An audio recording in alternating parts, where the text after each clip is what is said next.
Bienvenidos a Voces del Papel, escritores que inspiran.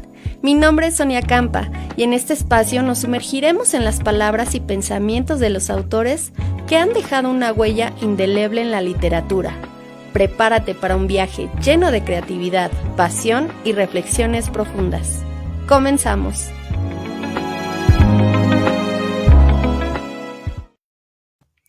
¿Qué tal? Muy buenas tardes. Te doy la bienvenida a una emisión más de este programa Voces del Papel, escritores que inspiran.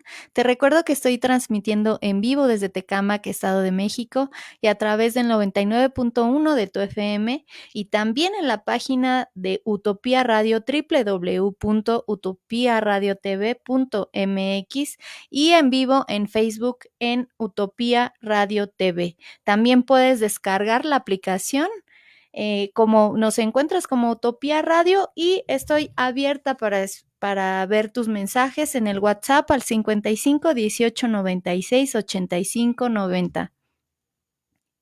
Te recuerdo que estoy al aire gracias a la Dirección General, Edición y Montaje de Enrique Durán y a la subdirección de Magdalena Santana. Mi nombre es Unicampa, te agradezco mucho tu tiempo, que estés aquí y... Bueno, como te decía, estoy abierta a que me mandes tus comentarios, y el día de hoy fíjate que hablaremos de un tema que quizá a muchos pues no les guste tocar, porque en la sociedad, bueno, escuchamos que la juventud es el divino tesoro y que la vejez pues queda un poquito como de lado, como que nadie quiere llegar a esa etapa de la vida, a la vejez. Entonces, te voy a poner un video antes de darle la bienvenida a nuestra invitada, que es autora del libro Viviendo la vejez 2 veces, pero antes quisiera que vieras este pequeño videíto antes de darle entrada a ella. La vejez es una etapa de vida que comienza a los 60 años y es considerada la última etapa de vida y forma parte del envejecimiento. Actualmente, 6 de cada 10 personas mayores son mujeres, haciendo evidente la feminización del envejecimiento con una esperanza de vida en promedio de 75 años, 78 años para mujeres y 73 años para los hombres. Dentro de las implicaciones del proceso de envejecimiento se encuentran, además de las atribuibles a la edad, los patrones sociales, culturales y ambientales que afectan el desarrollo de este grupo de población. La vejez es la etapa de la vida en donde se establece disfrutar de los beneficios alcanzados en el ámbito laboral, económico, familiar y social. Estudios hechos sobre la imagen social de la vejez han concluido que la percepción social sobre las personas mayores es básicamente negativa. En una sociedad como la nuestra, que sustenta valores orientados a la fuerza, a la agilidad para el éxito y a la conquista de bienes materiales, han dejado ver a la vejez como una suerte de desecho. Esta visión despectiva sobre este grupo social da origen a prácticas discriminatorias que consideran a las personas mayores como diferentes a las demás, en sus opiniones, afectos y necesidades. A esta manera despectiva de ver a las personas mayores se le llama, desde la gerontología, viejismo, el cual puede poner a una persona mayor en un estado de vulnerabilidad. En ese sentido, tenemos la responsabilidad de informarnos para tratar de manera digna, integral y sin discriminación a las personas mayores, considerándolas como sujetos socialmente activos, integrantes de la sociedad y portadoras de derechos. Como te decía, el tema de hoy va a ser, el libro de la autora Rosalía Montaño, Viviendo la vejez 2 veces. Ella se define como una dedicada educadora de preescolar que dejó una huella imborrable en el mundo de la enseñanza y durante 33 años compartió su pasión y conocimiento en las aulas, guiando a generaciones de infantes, y su compromiso no solo la llevó a ser profesora de grupo, sino también a asumir el desafiante rol de directora en la escuela. Tras una exitosa carrera en la educación, Rosalía abrazó la jubilación, aunque eso no significó detener su pasión por inspirar y compartir. Intrigada por el poder de las palabras y deseosa de dar voz a sus experiencias y reflexiones, Rosalía incursionó en el mundo de la literatura como autora independiente y parte de este grupo al que tengo el honor de pertenecer, el grupo de autores WOW. donde ella también encontró un espacio de colaboración y creatividad que la motivó aún más. Guiada por la necesidad de concretar su anhelo de escribir, lanzó su libro Viviendo la vejez 2 veces. Y Rosalía es un testimonio vivo de cómo una vida de dedicación y aprendizaje puede evolucionar hacia nuevas fronteras. A través de su incursión en la literatura, ha inspirado a otro a abrazar sus pasiones y a descubrir el potencial transformador de cada etapa de la vida. Su nombre trasciende el aula y las páginas de su libro, resonando como una figura de perseverancia y creatividad. Como te decía, ella es Rosalía Montaño Ramos y te agradezco mucho que estés aquí, Rosy. ¿Cómo estás? Hola, Suni, muy bien, gracias. Espero y deseo que al igual tú te encuentres muy bien. Muy agradecida por la invitación y felicidades por este espacio que has creado donde nos das, pues ahora sí que apoyo a los autores, ¿verdad? Para poder hacer más extensivo nuestro mensaje. Sí, poder inspirar con este mensaje tan valioso que nos tienes el día de hoy sobre el tema de la vejez. Fíjate que tu libro es un libro muy hermoso porque además de que viene acompañado de frases de toda una etapa en tu vida, también podemos encontrar música y algunos datos curiosos de la vida cotidiana.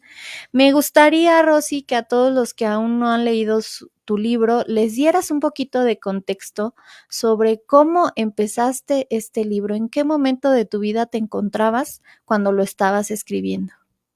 Bueno, resulta que este libro, ahora sí que como dice el título, Viviendo la vejez 2 veces, es porque fue inspirado por mi papá, porque yo llego, él vive en la ciudad de Pachuca, yo vivía en la ciudad de San Luis Potosí, él enferma y yo llego a cuidarlo. Y eso me llevó, pues ahora sí, que 3 años estar al pendiente de él. Entonces, en el lapso de esos 3 años, pues tuve que enfrentarme a desafíos, porque realmente uno no está preparado para cuidar a una persona adulta. Uno cree que es muy fácil y que nada más enferma, o que uno tiene que estar pendiente nada más de sus necesidades, pero no, es una suma de cosas, de eventos que tiene uno que estar tomando en cuenta. Entonces, en el momento que enferma mi papá, pues yo ahora sí que me toca a mí quedarme, porque pues mis hermanos, uno está en Chile, otro trabaja, viaja a diario, mi hermana tiene 3 hijos pequeños, entonces ahora sí que la más apta para cuidarlo era yo, cosa que no fue porque yo haya levantado la mano, sino porque el destino así lo decidió. Y pues ahí es donde empieza esta historia. Mi papá enferma y pues yo en ese momento pues no sabía yo pues cómo atenderlo, porque no me sentía preparada. Entonces a él le da una pulmonía, cuando empezó todo por un supuesto COVID, de ahí se le desarrolla una pulmonía y pues de ahí, pues ya se ve, pues lo tenemos que hospitalizar, se ve muy grave. Él estaba en el hospital como 4 semanas, creo aproximadamente, no recuerdo el tiempo exactamente, pero estuvo pues unas semanas ahí en el hospital. Cuando nos lo regresan fue un 25 de diciembre. Yo pues emocionada porque ya venía de regreso mi papá a la casa, feliz. Resulta que pues prácticamente lo mandaron a morir a la casa. Híjole. Entonces, pues en ese momento, pues uno ahora sí que tiene que agarrar fuerzas, no sé de dónde, la verdad, no entendía qué pasaba en ese momento, qué tenía que hacer, pero pues era atender a mi papá y tratar de sacarlo de ese estado donde se encontraba. Él estaba muy débil, no podía caminar, no podía hablar, y él ahora sí que dependía de nosotros para comer, para asearlo, para todo, dependía de nosotros. Bueno, más que nada de mí, porque pues yo era la que estaba aquí a cargo. Después contratamos una enfermera que me ayudaba, pues ahora sí que de 8 a 2, 3 de la tarde, y posteriormente pues yo me hacía cargo. Entonces sí fue un periodo muy difícil, y en ese lapso de tiempo pues yo empecé a escribir este libro, ¿verdad? Porque pues era una manera de poder desahogarme, de buscar algo en que entretenerme, en que pues pensar en otras cosas y no estar pensando únicamente en todas las enfermedades y esos padecimientos que estaba padeciendo mi papá. Y pues duraron 3 meses el que estuvo en cama, el que no se pudo parar, ni hablar, ni caminar, ni comer por sí solo. Después logramos estabilizarlo y pues entró a una terapia. En la terapia ayudaron a que pudiera caminar y así fue avanzando, ¿verdad? Hasta que logramos que se recuperara en un, pues que habrá sido en un 60-70%. Fíjate que en tu libro sí, adelante, toma una pequeña Es que pausa. ando con tos. Sí, no te preocupes. Sí, toma agüita. Fíjate que en tu libro, Rosy, nos mencionas también cómo es que para ti fue muy difícil tomar esa decisión de la jubilación. Y cuando por fin la tomaste, bueno, tú creías pues ya que te ibas a dar un descanso, pero la vida tenía pues sí, otro destino para ti. Entonces, ¿qué tan difícil fue para ti hacer ese cambio de residencia y pasar de ver a tu papá fuerte a verlo pues ya un poco convaleciente? Yo creo que ahí también esa parte jugó un papel muy importante en mi vida, porque, bueno, para empezar, jubilarme era así como que dar ese paso de que lo doy, no lo doy, y qué hago, y pues así consejitos por acá, y escuchando algunas conversaciones, decido dar ese paso. Entonces, pues yo ahora sí que me hice el autolavado de cerebro y dije, sí, me voy a jubilar, porque pues así voy a poder levantarme tarde, voy a poder salir, viajar, hacer todo lo que yo quiera hacer de mi vida, sin tener que estar esclavizada a un reloj, a un horario, a unas personas, no. Entonces yo me pinté un panorama así muy bonito y de hecho así lo logré hacer una vez que me jubilé, dije, bueno, ya, empecé a viajar, empecé a hacer actividades que me gustaban y como que todo pintaba muy bonito. Pero como dices, el destino me tenía planeado otra cosa diferente a lo que yo había planeado. Y es cuando enferma mi papá. Entonces, perdón, No, en esa ida de venirme a San Luis, pues yo había preparado nada más una maleta para 2 semanas, a Pachuca, perdón. Venirme a ujú. Pachuca, había preparado una maleta de 2 semanas, porque mi idea era estar 2 semanas al pendiente de mi papá, que estuviera bien, y yo pues ya pensaba regresarme a San Luis. Esas 2 semanas se convirtieron en 3 años.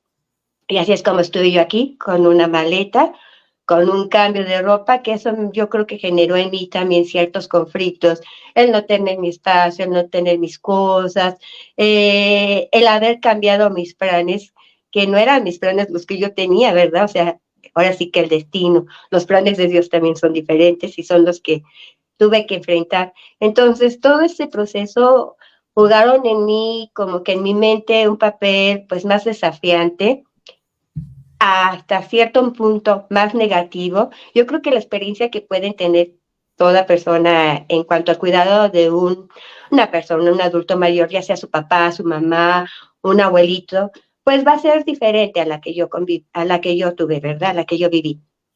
Pero por eso en mi libro, más que nada, cuento una historia, la historia de cómo comienza esto desde que yo me jubilo, cuando enferma mi papá, todo ese proceso que llevé, ¿verdad? De tratar de adaptarme a esos cambios que para mí fue demasiado difícil y pues hasta el final, hasta que él parte de esta vida. Pero es mi experiencia como una referente para la filosofía de cada persona.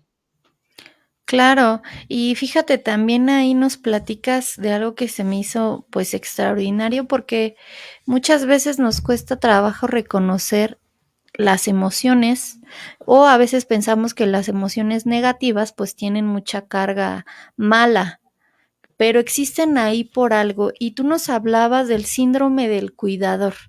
A mí me gustaría que nos platicaras de este síndrome y cómo fue que lo descubriste. Mira, fíjate que yo en sí no lo descubrí. Yo me Mm. sentía así con mucho cansancio. No podía dormir, como que los alimentos no se me antojaba la comida, a veces estaba así como que de genio, muy sensible, a veces sentía así como que ganas de llorar y llorar y llorar y no parar, el dolor de espalda, de hombros, bueno, se me fue haciendo una carga, carga, carga, y cada vez que hablaba con mi marido, yo pues terminaba llorando. Siempre que me marcaba para ver cómo estaba mi papá, yo terminaba llorando. Hasta que un día me dice, ¿sabes qué? Es que todo eso que estás sintiendo es muy normal, porque yo acabo de escuchar un reportaje que habla del síndrome del cuidador. Y entonces fue cuando me dio por googlear, investigar qué era el síndrome del cuidador. Y es exactamente así como que todo lo que yo sentía, porque además sentía una culpa, sentía mucha culpa yo, porque a lo mejor no le estaba dando la atención adecuada, o a veces era porque yo no quería estar aquí y aquí estaba, y yo decía, no, pero es mi papá, yo quiero estar con él, pero a la vez no, y me sentía culpable por tener ese sentimiento de no querer estar con él. Entonces, todas esas cosas me hacían, pero cortocircuito, y entonces fue cuando me dijo mi marido, no, es que lo que pasa es que hay un síndrome del cuidador. Entonces te digo, ya comencé a investigar y vi de que se trataba, pues exactamente, desde que da depresión, de que no tienes ganas de comer, de que se te va el sueño, de que tienes estrés, o sea, todos esos síntomas. Pero a veces es lo que uno no sabe, por eso digo que es necesario prepararse para atender a una persona adulta. Porque no es nada más así, porque hay muchas cosas que uno desconoce en cuanto a sus enfermedades, en cuanto al cuidado, en cuanto a la atención que se le debe de dar, en cuanto a la atención que tiene uno que tener con uno mismo, porque no nada más a veces es el enfermo, también es el cuidador el que a veces termina enfermo, por lo mismo que no sabe llevar esas emociones o no sabe encontrar la manera de cómo adaptarse a esos cambios. Sí, justamente te iba yo a preguntar, y vamos a esta parte hablando del síndrome del cuidador, que por cierto lo explicas muy bien en este libro. Dice, este síndrome se caracteriza por la presencia de estrés, ansiedad, depresión, irritabilidad, insomnio, dificultad de concentración, apatía, pérdida de apetito, dolores de cabeza y a veces hasta abuso de sustancias nocivas. Entonces ya una vez que, bueno, tu esposo te hizo darte cuenta de este síndrome, ¿qué hiciste para salir de ahí? Porque algo que comentas también es que es necesario que la persona cuidadora, en este caso eras tú, pida ayuda. Es de valientes pedir ayuda. Ese mensaje también me encantó. Así es, porque fíjate que en todo ese lapso de tiempo, que no fue de 3, 4, 5 meses, sino fue de haber pasado 1 año, 2 años, en que yo no lograba encontrar una estabilidad, en que yo no lograba encontrar ese consuelo, en que yo no lograba encontrar la manera de cómo superar toda esa angustia y esos desafíos que pues me presentaba la situación. Llegó un momento que yo ya, te digo, ya me sentía con los hombros ya, con el dolor, todo el peso, toda la carga, de sentirme, de no quererme ni levantar. Fue que le dije, no, yo necesito ayuda. No, no puedo yo no puedo sola con esto. Necesito contárselo a alguien, aparte de mi familia, o sea, contárselo a alguien que me pueda dar un consejo externo. Pero bueno, en ese alguien, lo inmediato fue pensar en mi cuñada, que es psicóloga.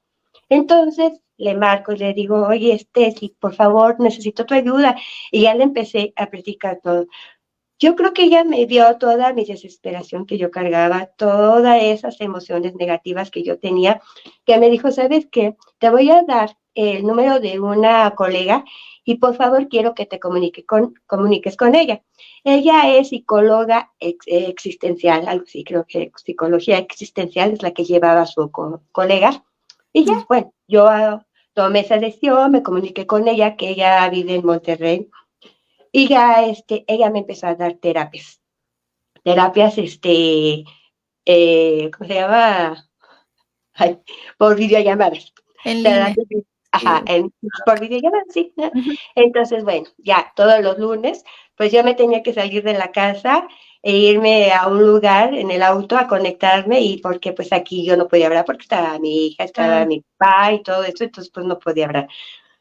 Y ya ella me empezó a tratar, pero a final de cuentas fue algo que tampoco me logró ayudar, porque mientras uno ponga esas barreras, y como ella me dijo, así Dios y quien sea, nadie te va a poder ayudar si tú misma no te puedes ayudar.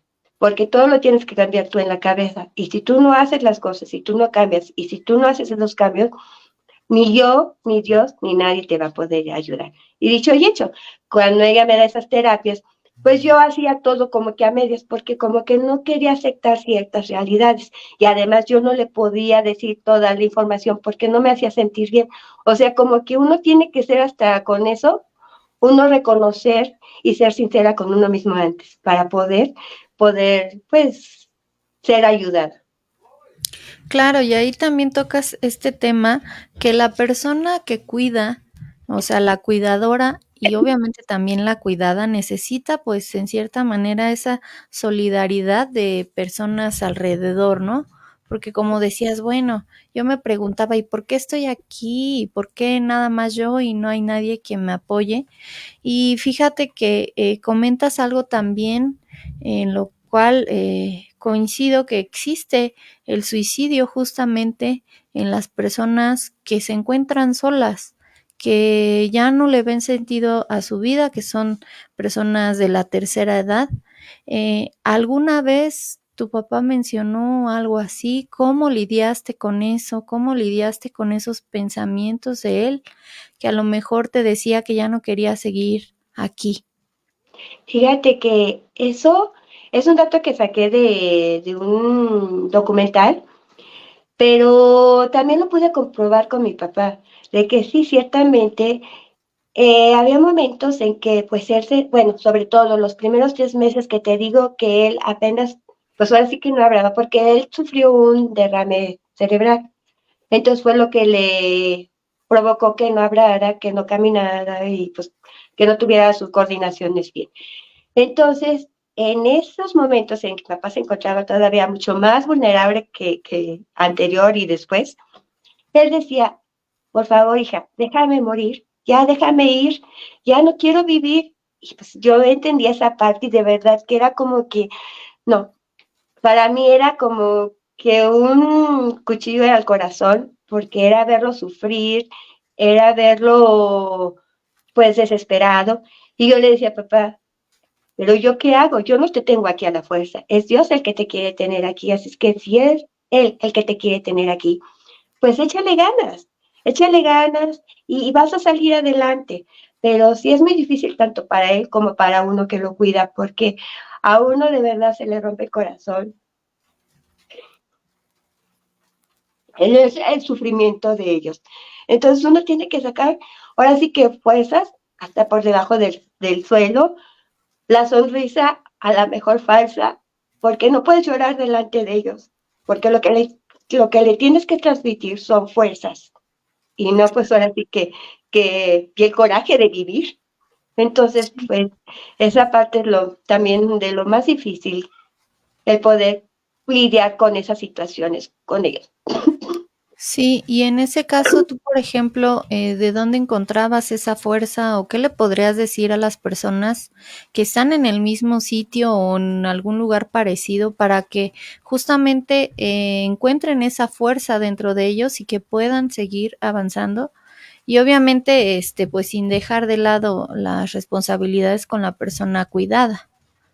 Claro, es que yo dijera, bueno, yo te puedo dar como una receta, pero es difícil dar algo así porque si te das cuenta toda esta situación parte de emociones, de sentimientos, de vivencias que van a ser muy diferentes a las que yo a las que tuve o a mis emociones que pude tener. Entonces yo creo que cada persona en individual debe de encontrar esa fortaleza. Por ejemplo, yo pues a lo mejor la pude encontrar en Dios y siempre decirle Dios, dame la fuerza.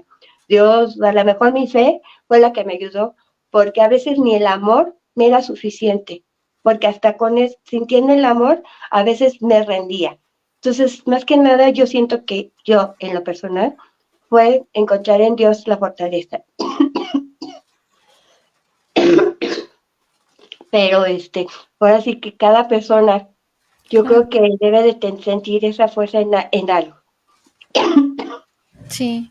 Toda la razón, claro que sí. Y como dices, bueno, son situaciones distintas y a cada persona le llega un aprendizaje justamente de manera distinta porque, bueno, ninguna vida es igual, así como ninguna persona es igual. Y entonces, pues ya tocando este tema tan difícil cuando tu papá pues deja este mundo, este tema del duelo, en el cual también me encanta esa frase hermosa que pones, que dice, no le pidas a alguien en duelo que no llore, pues en la lágrima puede vaciar su sufrimiento. ¿Qué tan importante es transitar ese duelo y no quedarte atorado o no decir, bueno, yo soy fuerte y entonces no lloro, o yo soy fuerte y entonces no me pasa nada? Claro que pasa y claro que es necesario vivir ese duelo. ¿Cómo lo transitaste tú? ¿Cómo transitaste ese duelo de ya no tener ahora a tu papi contigo? Fíjate que, por ejemplo, los primeros días fue, pues sí, muy difícil, muy duro, pero sin embargo, yo siento que no sé si lo asimilaba, sino que a lo mejor todavía como que no me caía el 20. Y hasta que llegó después de una semana, que agarré, me encerré en la habitación y me puse a llorar, pero yo creo que con todas las ganas y todo el sentimiento y todas las emociones habidas y por haber. Lloré, lloré, lloré, lloré, yo creo que fácil como 4 o 5 horas. Y no paraba de llorar, y no paraba de llorar. Y no te voy a decir que eso fue el remedio, ¿por qué no? Porque hasta la fecha eso me sigue doliendo. Porque yo creo que dejé muchas cosas inconclusas con mi papá. Por eso es importante que sanemos todo en vida, que todo lo sanemos, que todas esas asperezas las limemos y que tratemos de dar siempre lo mejor, a pesar de todas las circunstancias que se tengan que vivir.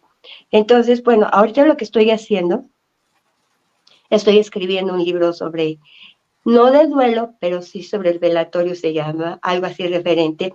Y en eso estoy encontrando como que así como que en este libro que escribí de la vejez, en donde llevé ese proceso, ahora estoy escribiendo sobre el velatorio, sobre esos momentos que me hicieron reflexionar, porque fue donde encontré la reflexión y estoy incursionando desde el inicio de lo que es la muerte y cómo poder llevar ese duelo. Yo creo que a lo mejor ahí voy a poder encontrar la respuesta de cómo superar, porque sí, como dices, el duelo es muy difícil superar, o sea, a lo mejor lo puedes controlar, Claro. puedes vivir con él, pero quiero encontrar esa parte donde el recordar no me lleve a la tristeza y al dolor, sino que el recordar pueda recordarlo con ese amor, con ese cariño y con todos esos momentos felices que me dejó. Y fíjate también qué bonito que tomas pues la escritura como una forma de terapia. Dices tú, a lo mejor ahí encuentro el alivio que estoy buscando, que estoy necesitando y me encanta mucho. Algo también que nos platicas y que me fascina es que llega cierto punto en que uno pues como adulto trata a las personas adultas mayores como niños o se piensa que ahora la vejez son como niños, pero la realidad es que ellos pues necesitan sentir también esa independencia. Y nos pones una pequeña lista de cómo podemos amar a un adulto mayor y que prácticamente se resume en dejarlo ser. Entonces, ¿qué tan difícil fue para ti dejar ciertas actitudes de lado para dejar ahora pues que tu papá siga siendo un adulto pues que se sintiera útil, porque muchas veces hacemos todo lo contrario? Y también pues qué les podría decir aquí a nuestra audiencia para dejar ser o vivir en esta libertad la vejez de la persona que tenemos a nuestro lado. Sí, una de las cosas que sobre todo lo principal es yo creo que verlo como es, no como el pasado. No compararlo ni con el pasado, ni como uno quisiera verlo, sino uno verlo como lo estás viendo ante ti. O sea, cómo lo estás viendo en ese momento y así valorarlo y a partir de eso respetar ahora sí lo que puede hacer, lo que no puede hacer, no limitarlos, porque cuando uno los limita, uno los está bloqueando. Eso me di cuenta con mi papá, por ejemplo. También, por ejemplo, cuando yo decía, no, es que yo extraño a mi papá, pero extrañaba a mi papá, teniéndolo ahí, yo lo extrañaba como era antes, y no lo podía aceptar, verlo así como lo estaba viendo en el presente. Entonces, ahí empezamos mal cuando queremos verlo como antes. Entonces, es aceptarlo como se ve en el presente, no limitarlo porque los estamos bloqueando. A mi papá de repente yo ya no lo dejábamos ni que saliera de su habitación, él le llevábamos la comida, le subíamos los alimentos, ¿qué se te ofrece? ¿Qué quieres? Que el baño, que llevarlo, que subirlo, que bajarlo, no, que los zapatos, yo te los pongo, yo te los amarro, que el pantalón, que la ropa, o sea, uno los empieza a bloquear y llegó el momento en que nos dimos cuenta que no era bueno, entonces empezamos a dejar que bajara las escaleras, que bajara a desayunar al comedor, que se relacionara con todos. A veces como que de repente ya hasta se estaba chiqueando y ya decía, no puedo, pero sabiendo que sí podía. Entonces hay que dejar, hay que ver cuáles son, qué puede hacer y qué no puede hacer. Y en base a eso, pues dejarlo hacer, ¿verdad? Y no limitarlo. Otra cosa bien importante, por ejemplo, es no regañarlos, porque a veces, Ah, bien sí. cierto, tomas el papel de papá, de mamá, Ujú. y creo que ellos en ningún momento deben de perder el papel que han ocupado toda una vida. A veces oigo a personas que los llaman por su nombre y digo, ¿por qué llamarlos por su nombre? ¿Por qué quitarles ese, ese papel que han ocupado todo el tiempo de nuestra vida y después de repente ya se vuelven como nuestros cuates, como nuestros amigos, o creemos que ya tenemos el derecho hasta de regañarlos, reprenderlos, cuando pues no debería de ser así, y eso yo también me di cuenta de eso, que era un error el estar regañándolo, porque ellos se sienten mal y ellos por no tener, pues ahora sí, contradicciones con uno mismo, pues terminan aceptando el regaño y creo que eso no debería de ser. Y también pues algo muy importante es armarse de toda la paciencia del mundo, que esa se requiere pero al 100%. Ujú. Y Sí, darle, y hablando de paciencia y tolerancia, yo creo que también a nivel social muchos le tenemos pues poca tolerancia, ¿no? Porque vemos a personas adultas mayores, me incluyo lamentablemente y digo, ay, bueno, van muy lento, pero en realidad es que necesitamos fomentar esa paciencia. ¿Tú cómo viste en ese aspecto el trato hacia tu papá y cómo te gustaría claramente pues que la gente reaccionara quizá de ahora en adelante, a lo mejor después de leer tu libro, y por qué este tema es tan importante de tocar también? mira, si yo hubiera tenido este libro por manos de o por escrito por otra persona, me hubiera dado la tarea de investigar, yo creo que hubiera sido una herramienta muy importante en mi vida, para así yo no errar en tantas cosas. Yo tengo un amigo que cuida a su mamá y hace poco me pidió que se lo autografiara, él adquirió el libro y me dice, cada vez que me siento mal o cada vez que tengo un problema o que tengo una situación, voy por mi libro y lo leo.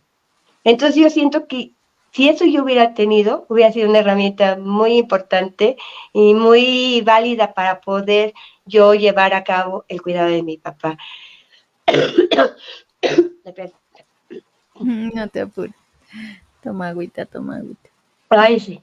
Pero entonces, esta, ahora sí que esta distinción que se hace de las gentes mayores es porque se le ha etiquetado, porque los hemos etiquetado de las personas que tienen ciertas limitaciones, que no pueden hacer ciertas cosas o que son hasta un estorbo.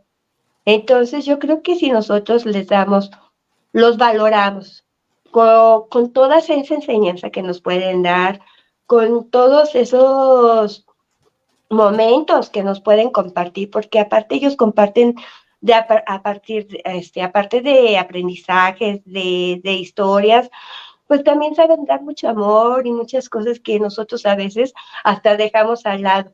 Entonces yo creo que debemos de cambiar esa visión de que tenemos de las personas de edad avanzada y pues tratar de convivir con ellos, o sea, crear espacios de convivencia familiares, porque ellos también a veces, como dices, que se quieren suicidar, ¿por qué? Porque sienten esa soledad, pero digo, si hay familia o si hay personas, vecinos o gente conocida que les pudieran dar esa comunicación, por ejemplo, hablar con ellos, escucharlos cuando hablan, darles esa importancia, pues yo creo que también ellos se sentirían útiles y se sentirían mejor aceptados en una sociedad. Sí, claro que sí, sí, porque hay que, como dices, pues ser pacientes, aceptarlos, acompañarlos. Y bueno, vamos a hacer una pequeña pausa porque también yo sé que en tu familia hay más escritores, ¿verdad? Mi papá y mi hermano. Sí, Sí. vamos a hacer una pequeña pausa para ver este video hablando de Juan Rulfo y volvemos para que me platiques qué escritores, bueno, en qué escritores te inspiran o con quiénes creciste, ¿vale? Entonces vamos a este video y regresamos en un momento. Juan Nepomuceno Carlos Pérez Rulfo Vizcaíno nació el 16 de mayo de 1917 en Sayula, Jalisco, México.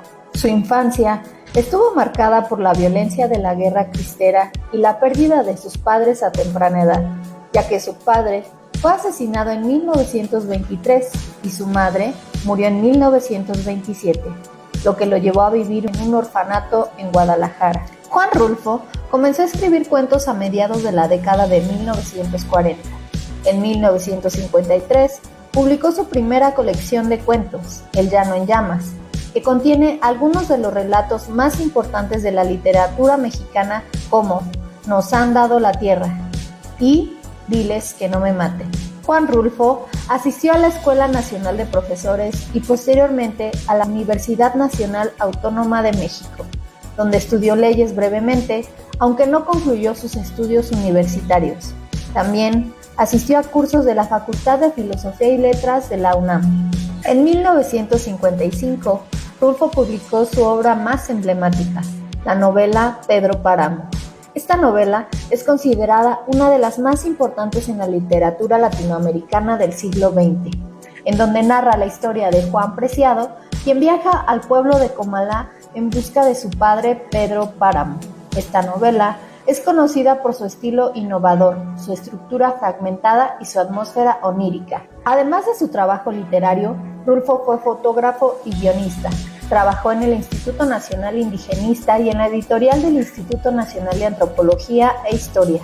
Recibió varios premios y reconocimientos a lo largo de su vida, incluyendo el premio Javier Villaurrutia en 1956. Su trabajo a menudo explora temas de desarraigo, muerte, soledad y la brutalidad de la vida rural en México. Su estilo es conciso y poético, y se destaca por su capacidad para capturar la esencia de la vida y la cultura en las regiones rurales mexicanas. Rulfo falleció el 7 de enero de 1986 en la Ciudad de México. Su legado perdura no solo a través de sus escritos, sino también en su influencia literaria. Es recordado como maestro de la narrativa y un cronista insuperable de la vida rural mexicana, cuyas obras siguen resonando en los lectores y escritores de todo el mundo.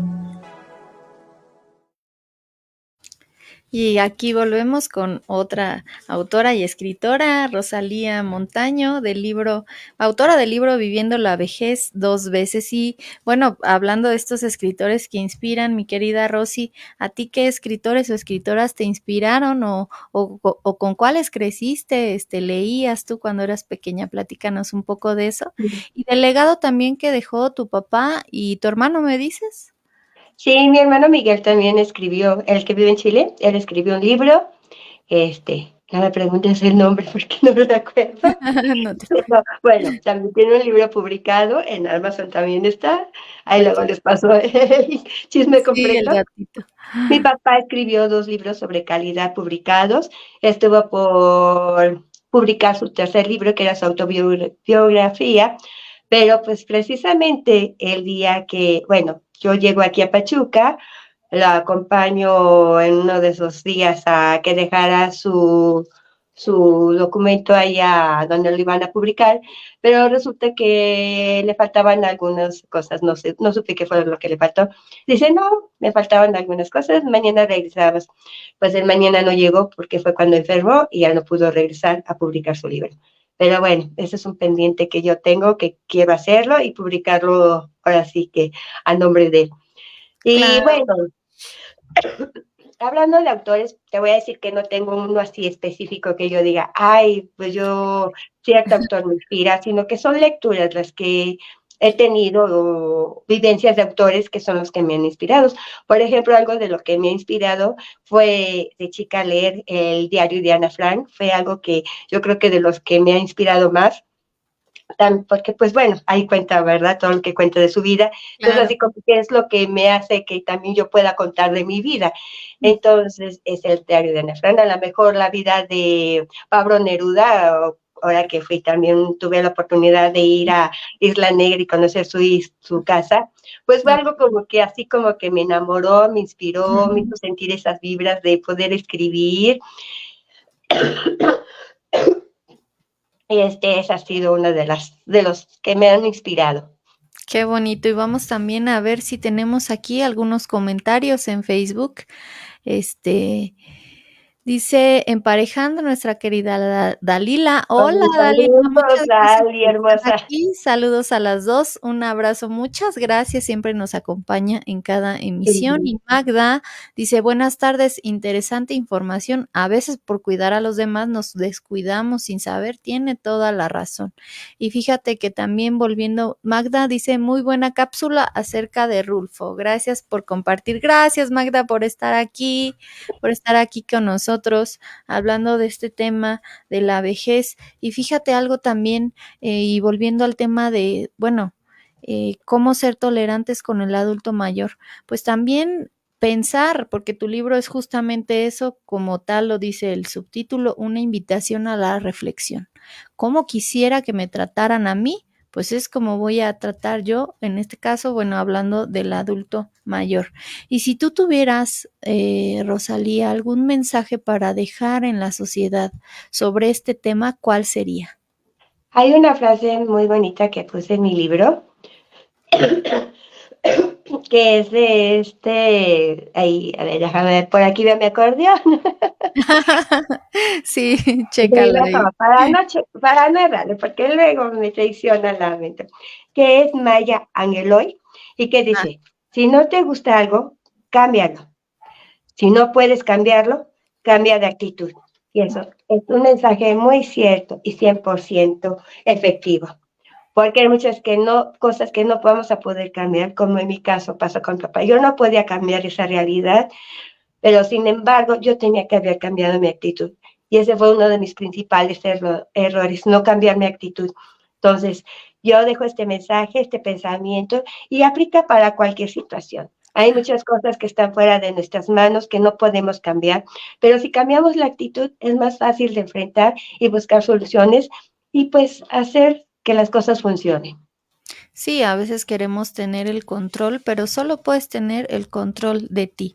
Pues te agradezco mucho haber estado aquí y recordándoles que su libro, no sé si lo tengas a la mano porque lo tengo yo aquí en Kindle, pero se llama Aquí está. Viviendo la vejez dos veces. Ahí está Sí. la portada, Está la está en portada. Amazon, está en físicamente también lo pueden ustedes adquirir ahí en Amazon directo a su domicilio. Te agradezco mucho estar aquí. Y yo también me quiero despedir con un fragmento, con un escrito que para mí es inspirador, con el escrito inspirador de la semana que justamente es de tu libro Viviendo la vejez dos veces y que dice de esta manera. Sentir que la edad es un obstáculo para poder disfrutar de la vida es un pensamiento limitante. En realidad, solo se necesitan tener los años necesarios para usar toda la energía y buscar una felicidad diferente, para crear nuevas vivencias y vivir nuevas aventuras. Es una oportunidad distinta que nos da la vida. Muchísimas gracias a todos por estar aquí. De nuevo, gracias Rosalía. Esperemos que Muchas en otro gracias, Cintia. programa podamos tener la oportunidad de presentar tu nuevo libro ahora que estás escribiendo y todos los que vengan de ahí para el real. Esperemos que lo publique. No estoy muy segura, pero por lo menos escribiendo ahí me encuentro. Muchas Me- gracias, Cintia, por esta invitación. Gracias a todos por haberse conectado. Y pues para los que vean la repetición, espero les agrade. Un Exacto. abrazo. Gracias y nos vemos la próxima semana. Esto fue Voces del Papel, escritores que inspiran. El próximo martes en punto de las 4, aquí nos vemos y gracias por tu presencia, gracias por estar aquí y te mando un beso desde el lugar en el que estés. Bye. Igualmente, bye. Y disculpen el coro que Bye. me acompañó. No te preocupes. Gracias, Rosy. Gracias a Bye. todos por vernos. Chao, bye, bye. Adiós. Bye. Esto ha sido todo por hoy en Voces del Papel, escritores que inspiran. Gracias por acompañarnos en este recorrido literario. Espero que las historias y pensamientos compartidos hoy hayan encendido una chispa de inspiración en ti. Nos sintonizamos en el próximo programa para seguir explorando el fascinante mundo de la literatura. ¡Adiós!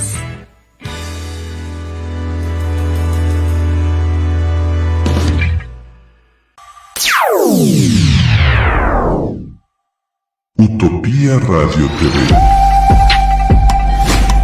Transformando tu realidad.